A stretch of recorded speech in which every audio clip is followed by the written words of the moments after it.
આપણી જરા પૂંછડી લાંબી કરવાની છે. જો કરીએ આપણે મોટી પૂંછડી, જોઈએ કેવું લાગે છે.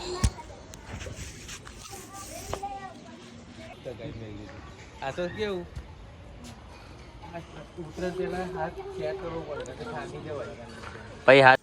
Hey guys, welcome back to my new vlog. તો ગાઈઝ 5 વાગી ગયા છે એટલે હું નીકળી ગયો છું મંદિર જવા માટે. અને અત્યારે હું છું સંકેત બાકરોલવાળા રોડ પર. તો ફટાફટ આપણે મંદિર પહોંચીએ.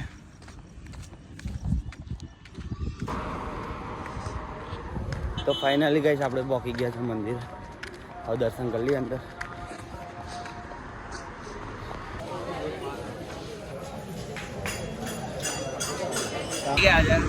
માંડવ આવ્યો આજે. પછી હવે જઈએ ચા પીવા માટે. શું કેવું માટે ચા પીવા પૂછવું આપણે? ચા પીવા જઈએ આપણે, પછી જઈએ ઘરે. તો ગાઈસ આપણે તૈયાર થઈ ગયા છે. હવે જઈએ કંપનીમાં. આપણું એક્ટિવા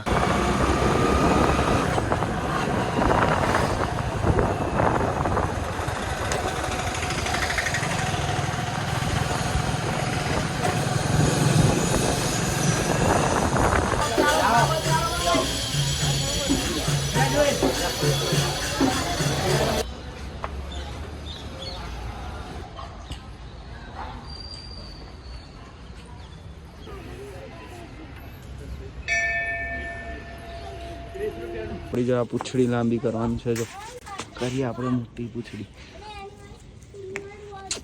જોઈએ કેવું લાગે છે.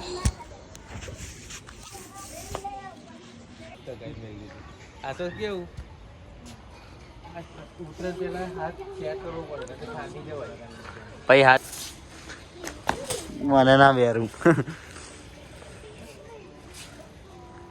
નહીં નાખો પછી તો ચડ્ડો પહેરી કે રમાડે ચડે. તો ગાઈસ આ એક નવી આઈટમ લઈને આવ્યો છે. આયો તારા પપ્પા લાયા. આ પછી એવું કહે છે કે નાને પાણી રેડીએ ને તો પેલો સાબુ જેવું કામ કરે. તો મૂકી દેવી જા. તો ગાઈસ આવું છે કંઈક. જો તો ગાઈસ ડીવીઆમાં આખું સરકારી છે. જો ડેકોરેશન કરે છે. અમારા ભૂમિતભાઈના લગન છે. લગન બગન નહીં ગાય તો કોલેજ સંગારી છે.